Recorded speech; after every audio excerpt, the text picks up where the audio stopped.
Okay, I think I'll go ahead and get started.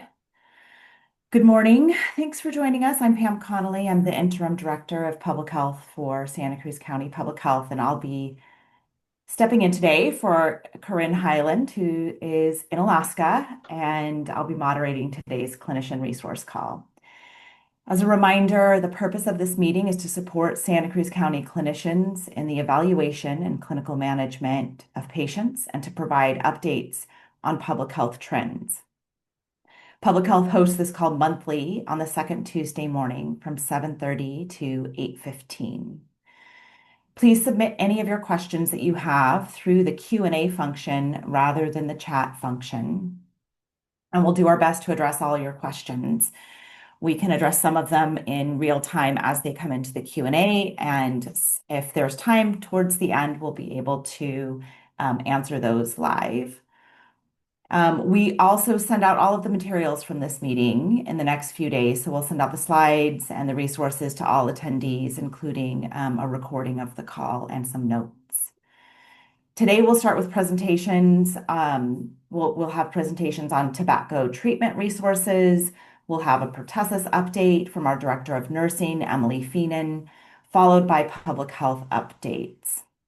Our other presenters today are Danielle Meaden, who is a public health educator, and Dr. Carissa Leclerc Cortez, who is our Deputy Public Health Officer. Before we dig into the content of the meeting, I will pass it to our Health Officer, Dr. Hernandez, for a brief welcome.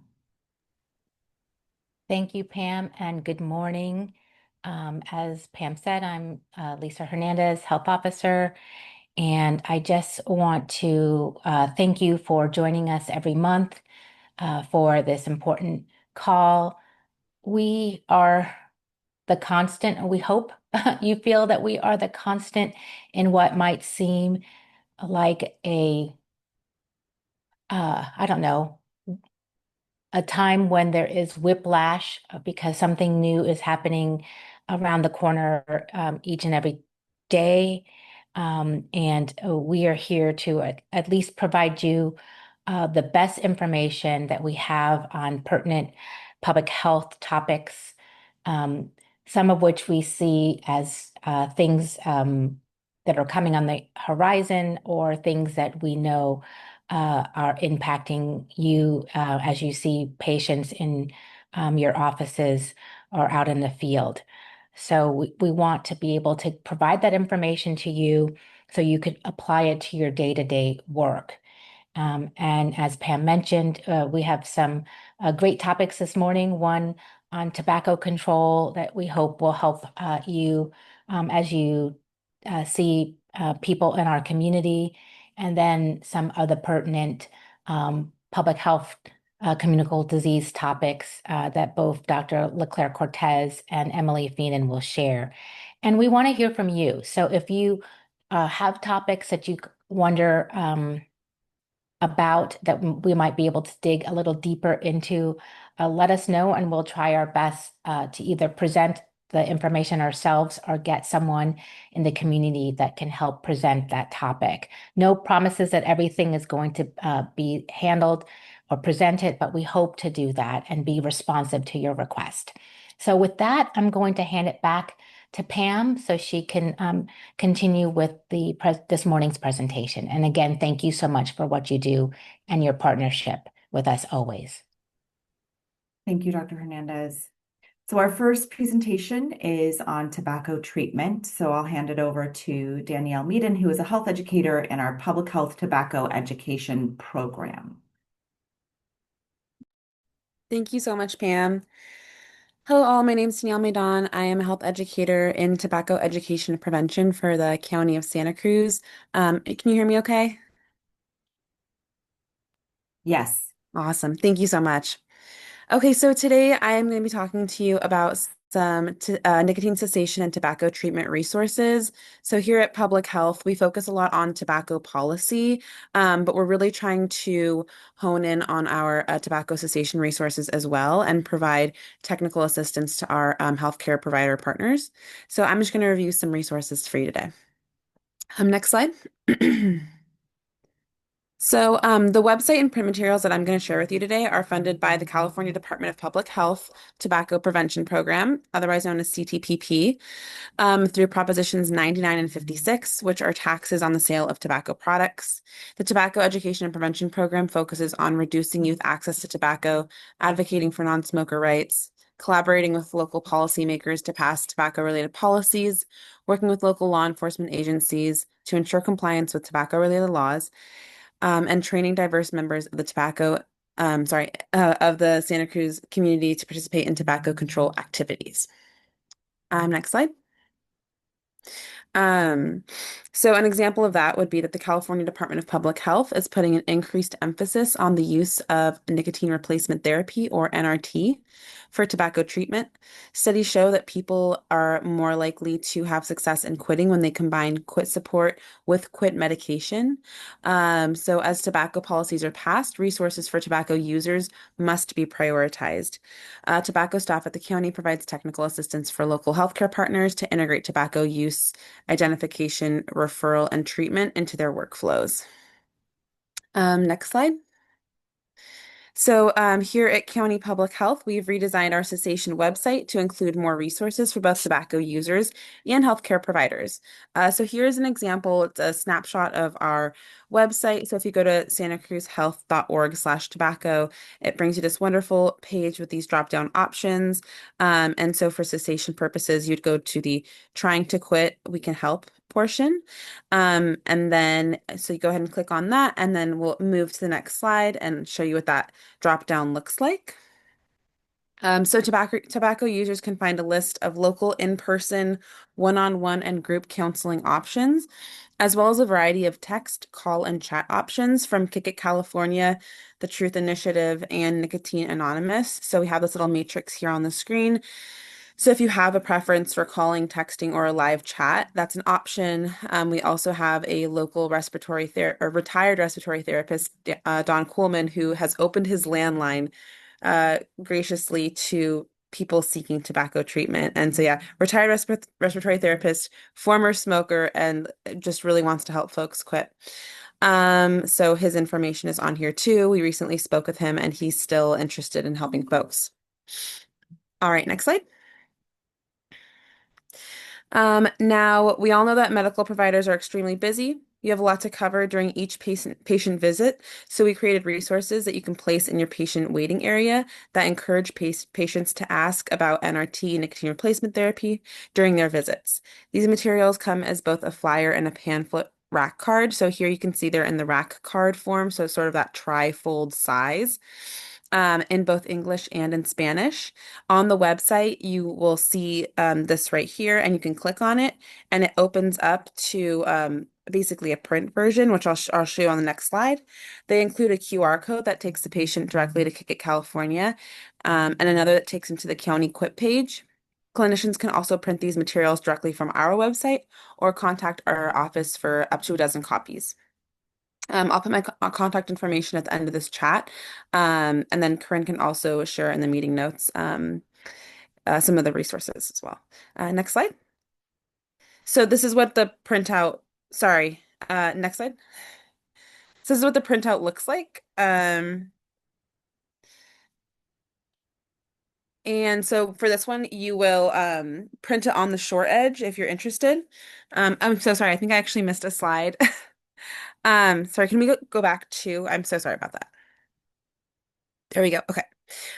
So this is where you'll find the information about NRT, nicotine replacement therapy. So each link has a links to resources from in the CDC with detailed information. Patients are advised to ask doctors about quit medication that's right for them. And one of the key messages in the print materials is the nicotine replacement medicines are covered by insurance when they're prescribed versus purchased over the counter. And so folks with Medicaid or Medicare, even if let's say it's a lozenge or a patch and it's over the counter, if it's prescribed, then they will get it for free or at a heavily discounted rate. So it's still encouraged to prescribe a medication even if it's over the counter. And then next slide, these are the quit materials. I'm so sorry about that. So we can move forward one, Alma. And yeah, and here is the printable resource where if you print it on the short side, you can actually, on cardstock, you can just have it in your offices. And this is directly on our website. Um, Next slide. And then here are some other updated county website resources. We also include links to other resources for clinicians, such as Ask, Advise, and Refer for tobacco cessation intervention protocols. There's also a fact sheet on Medi-Cal coverage for tobacco cessation medications. And you can click on each of these each of these materials, and they'll take you to a PDF just with more resources on how to support patients in their quit journey. So I encourage you to take a peek at all these resources as time allows. There's a pharmacological guide. There's tips on how to bring up quitting with patients who may or may not be ready, or to at least gauge their level of interest. There's Medi-Cal coverage and tobacco cessation medication fact sheets. There's also billing information. So here at the bottom, we have the ALA, which is American Lung Association billing guide. So if you're curious, how to code for talking about tobacco, that's also in there. And then another really cool thing is that dentists can also prescribe nicotine replacement therapy medication. And so if you don't have time to talk to folks about that, but they do have a dentist that they see regularly, dentists can also provide them prescriptions for those medications. And then next slide. So again, Medi-Cal covers all FDA approved medications. So the over-the-counter medications, the lozenges, the patches, and the gums are all covered by a provider prescription or a pharmacist who can furnish those nicotine medications. So if it's FDA approved, it should be covered under Medi-Cal. All right, next slide. Thank you so much. So we do have a very robust coalition that meets every other month on Wednesday at 9:30 to 11, and it's just filled with community members, with folks who are in the field of tobacco prevention from all over the county. We've got folks from PVPSA, got folks from Save Our Shores, even state partners like the Tobacco Education Clearinghouse of California. Just a really cool, robust group of people. So if you have any interest in joining the Tobacco Education Coalition, just to hear what's going on, we even have some nicotine researchers at UCSC. Really cool group. Feel free to email me. My email is in this, and I believe it's in the slides that are going to be going out to everybody at the end. So if you have any interest in joining, I can add you to our email listserv. There's also information on our Tobacco Education Coalition on our county website in one of the drop-down boxes. Next slide. All right, so yeah, any questions? Thank you so much, Alma.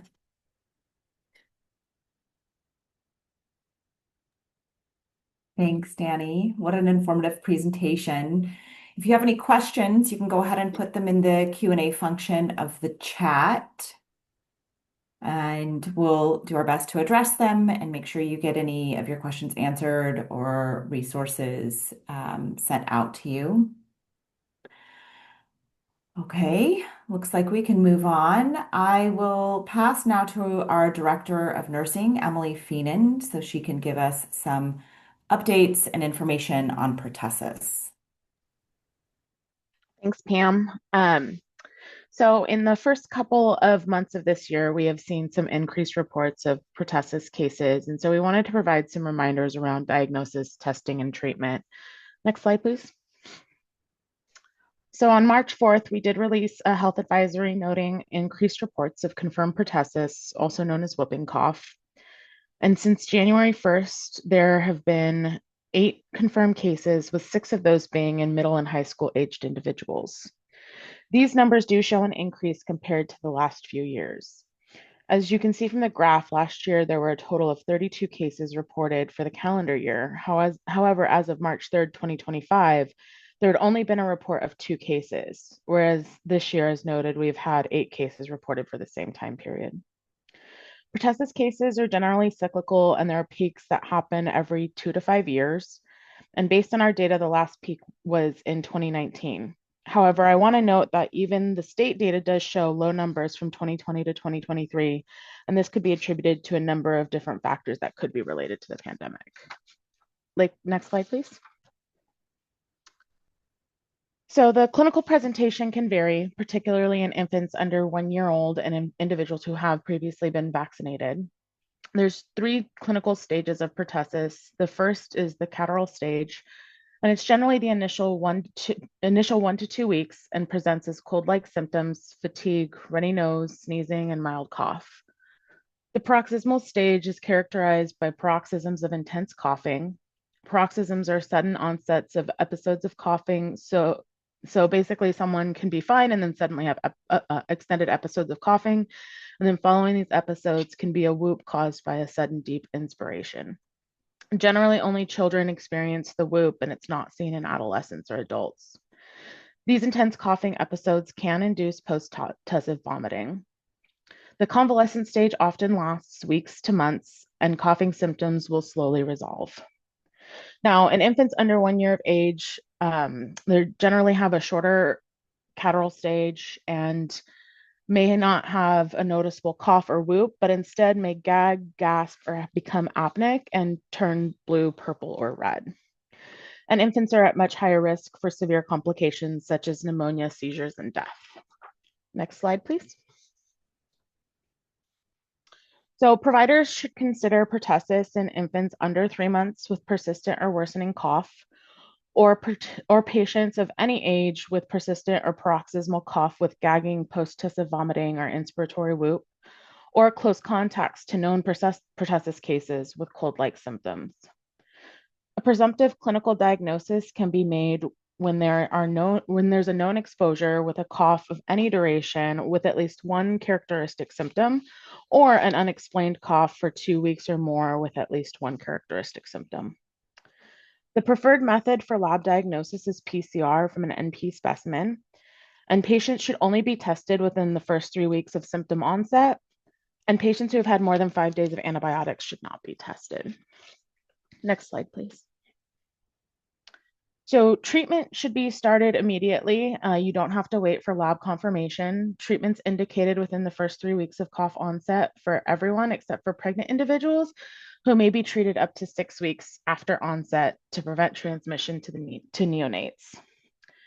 Prophylactic treatment is also recommended for all household contacts, regardless of age or vaccination status. And both treatment and prophylaxis are the same recommended regimens. So either azithromycin by mouth for 5 days, 500 milligrams day 1, followed by 250 milligrams days 2 through 5, or clarithromycin 500 milligrams by mouth twice daily for 5 days. Azithromycin is the recommended treatment for pregnant patients. And the most effective way to protect infants is to ensure Tdap is administered in the prenatal period between 27 and 36 weeks gestation.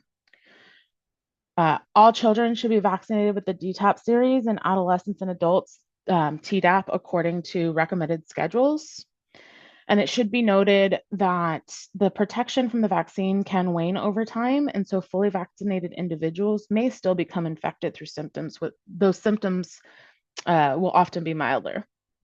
And lastly, just a reminder to report all suspected and confirmed cases to the Communicable Disease Unit by calling us or emailing a CMR to hsacd@santacruzcountyca.gov.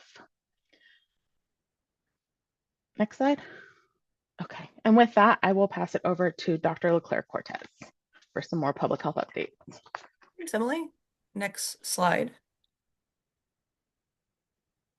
So I know that we have talked about measles a couple times on this call over the past year. Unfortunately, the situation continues to get worse, so we wanted to give an update on how things are looking nationally and locally.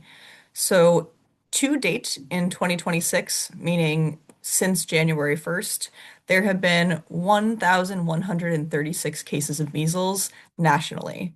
This is pretty notable because we've already reached the halfway point of the number of cases that we had throughout all of 2025, which was already a very high year for cases. A lot of these measles cases are associated with outbreaks, and there are 10 new outbreaks ongoing in 2026. This is in addition to a number of outbreaks that were ongoing, carried over from 2025, including some in Utah, and there are new outbreaks in Florida and South Carolina. Amongst these cases, 92% of folks are unvaccinated, and another 4% of people are incompletely vaccinated. So, in total, 96% of people who are getting measles are either unvaccinated or incompletely vaccinated. And this number is actually slightly higher in the California cases. Speaking of California, there are 28 cases in the state since the new year. A number of these are associated with three outbreaks that are ongoing in the state. There's one in Shasta County, one in Riverside County, and a very new one ongoing in Placer County. Thankfully, we don't have any cases to date in Santa Cruz County, either this year or last year. Next slide.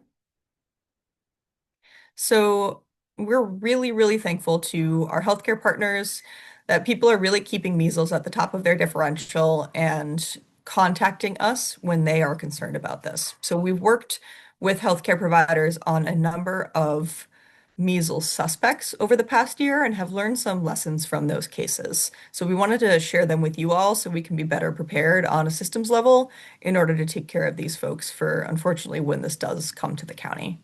So we're asking facilities to post signs asking people who have a rash to not enter and making sure that those signs are in English and in Spanish and posting on them to ask people to stop and either give a call to a front desk number or ring a doorbell. For those people who have a rash illness, it's helpful to pre-plan a plan for them to be able to isolate. So that might look like actually doing consultations outside at their cars, making sure that people are masking if they have to come inside, and thinking about where they might be able to be roomed if they're entering the building, trying to use negative pressure rooms if possible, trying to minimize passing people through common areas is hugely important for exposures, just given how contagious we know measles is. Again, I'm really thankful that people have been doing a good job of reporting to us if they're suspecting measles, and I encourage people to continue doing this for a number of reasons. Partly that we can be really helpful in helping walk people through the clinical case and as well as a number of these systems factors that are helpful to think about. And lastly, being sure to instruct patients to isolate if you're ordering any measles testing for them. So if someone is a measles suspect, they need to be on isolation. Hopefully, folks have a ability to do that in a home setting and making sure that they understand exactly what that isolation means. And our team can be really helpful in doing that patient education as well and making sure that there is a plan for them to be able to realistically do that. Next slide. A couple of other things that we've learned from these suspects. There have been a couple instances where facilities have unfortunately not had the correct supplies on hand in order to be able to do measles testing, which has delayed the workup. So we want to remind folks the testing are the viral transport media virals with the Dacron swabs, and those are used for pharyngeal PCR testing. Another viable alternative is doing the same but using universal transport media. And these are the swabs that get used for herpes testing, if that is more familiar and commonly used in your facilities. And just making sure to check the expiration dates on these supplies to make sure that they're up to date. Again, public health can be a really helpful partner in terms of decision making about lab testing and specimens. There's sometimes a question of whether it's a better idea to send to a public health lab or to send to the commercial lab. I know that this varies depending on facility, and we can be helpful in trying to sort out those options. And lastly, just ensuring that patients are up to date on their MMR vaccines, particularly if they're preparing to travel. Next slide. So switching gears here, with the winter rains, I know that a lot of really beautiful grass has been coming up throughout the county. I love seeing it. And at the same time, my dogs are totally covered in ticks. So we thought that it would be a good time to give some reminders about tick-borne illness and particularly wanted to focus on Lyme disease since it's the time of year that you all might be seeing this. So before I hop into clinical management, we wanted to just show a epidemiology slide to give us a sense of the risk of Lyme disease. So I am an East Coaster. I will give that caveat. I truly lived in a town called Lyme, New Hampshire for a couple of years, so I am used to a very high burden of Lyme disease and kind of had the impression that the West Coast didn't really have much of it. I have since gotten a more nuanced understanding of that, and there actually is a lot of variability throughout the West Coast. And we wanted to show this map because I think it's really interesting and a little bit concerning. You can see that Santa Cruz County has the highest number of Lyme disease cases per person in the entire state of California. So we unfortunately do have a higher local risk of Lyme disease compared to other locations on the West Coast. Next slide.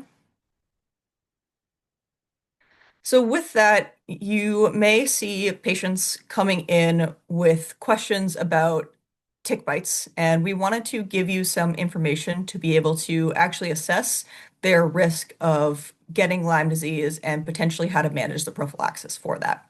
So firstly, if someone comes in with a tick bite, the first thing that you'll want to get a sense of is that tick part of the Ixodes species? We know that the Ixodes scapularis tick, also known as the black-legged tick, or I think more commonly the deer tick, is the species that transmits the Lyme bacteria. And so this is the only type that transmit this. So if you are able to get a sense of what type of tick it is, that can be helpful in determining someone's risk. Secondly, if the tick is attached, that is a much higher risk, of course, and asking actually how long the tick was attached.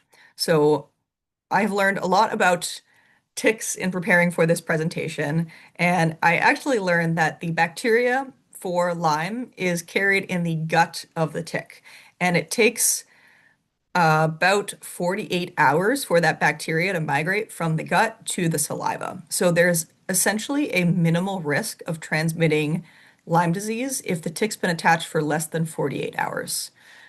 Also asking if the tick was engorged or not, if it actually got to sucking the person's blood. If the tick is not engorged, again, there's a very low risk of transmission. It's about 1%. So there actually is a little bit of window in which we are able to intervene, thankfully. Next slide. And what that intervention looks like, I'm going to focus here. It's not There's too much to talk about in terms of treatment for Lyme disease because there's a number of different stages, manifestations. So we particularly wanted to focus on prophylaxis of Lyme disease. So the first and most important thing that you can do is removing the tick as soon as possible.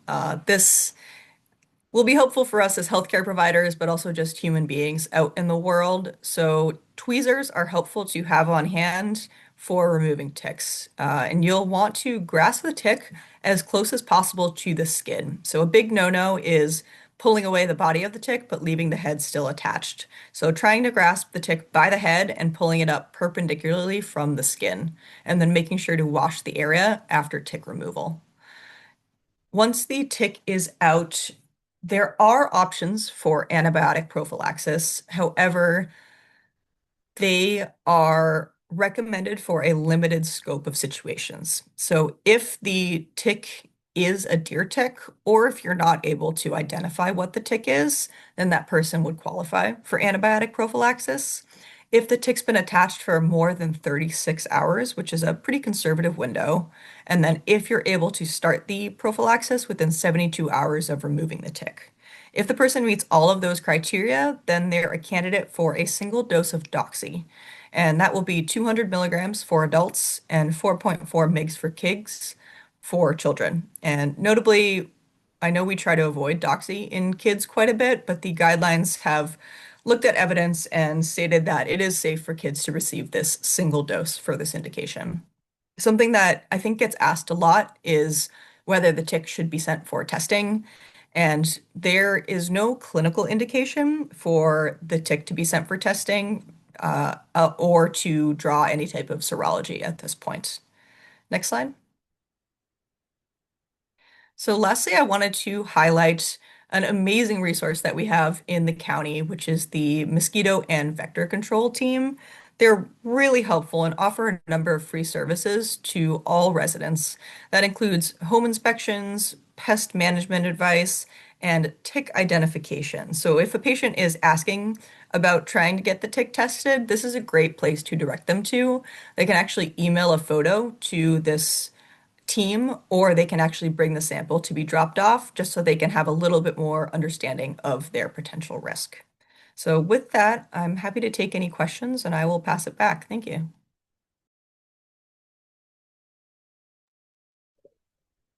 Thank you, Dr. Leclerc Cortez.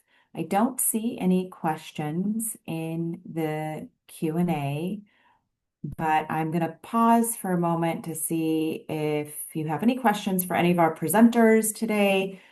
And we've got a few minutes for questions here, so I want to make sure if you've got any, we can take a few minutes to answer them.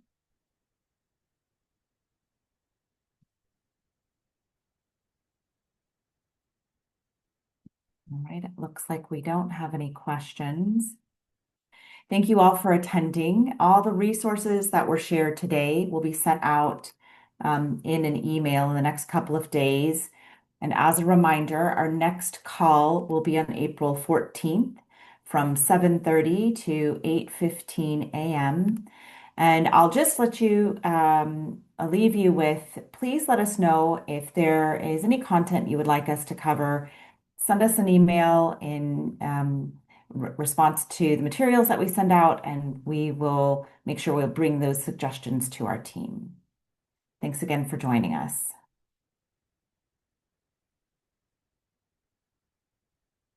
Oh, it looks like we do have a couple of questions in the chat now.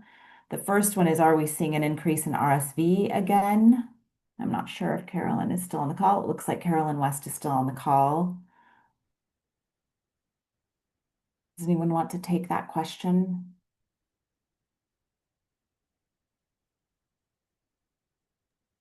I can start.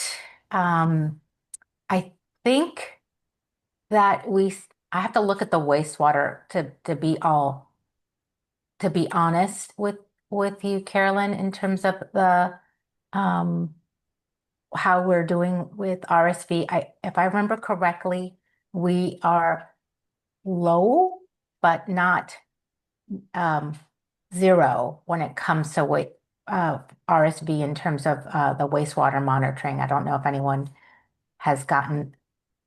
Yeah, I'm just looking at it now. My apologies for being a little slow, but overall, we're a little low. It looks like we have three wastewater stations that we monitor, City of Santa Cruz, City of Watsonville, and the county.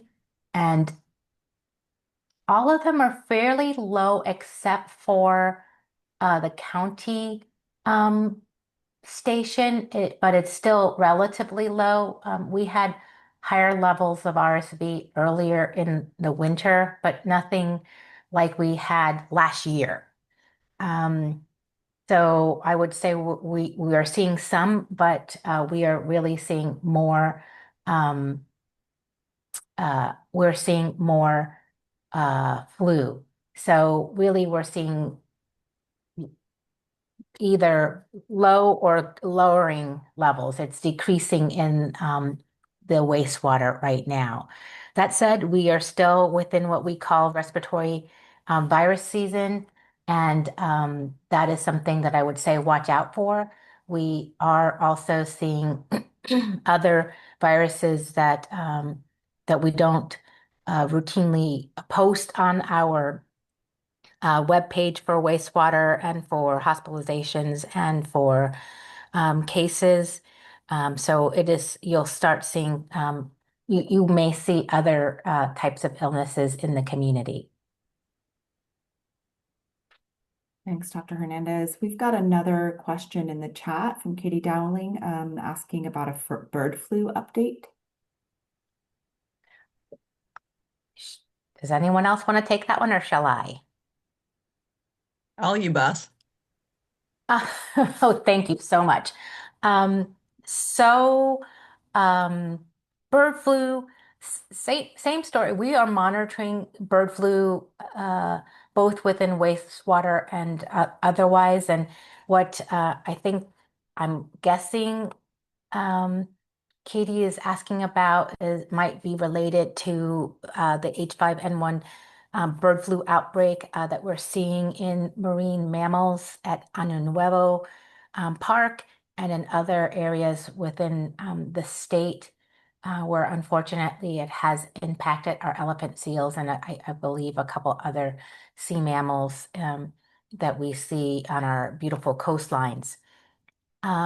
We have not seen any human cases, fortunately, associated with that sea mammal outbreak.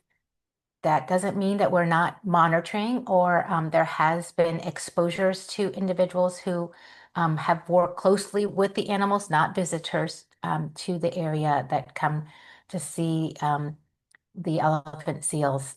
So we have been monitoring those individuals and working with the researchers in the community. So we are working diligently and co coordinating with the state and with our partners there at Año Nuevo. So I'll say that, and fortunately, there are not any individuals who have tested positive. So hopefully that answered your question, Katie. If there's a follow-up, let me know. Okay, let's see. Yeah, it looks like all of the questions are answered. Sarah, thanks for that feedback. And I'll go ahead and close out the call. Reminder, our next call is on April 14th. Thank you for attending, and I'll offer again, let us know if you have any topics you'd like us to cover in the future.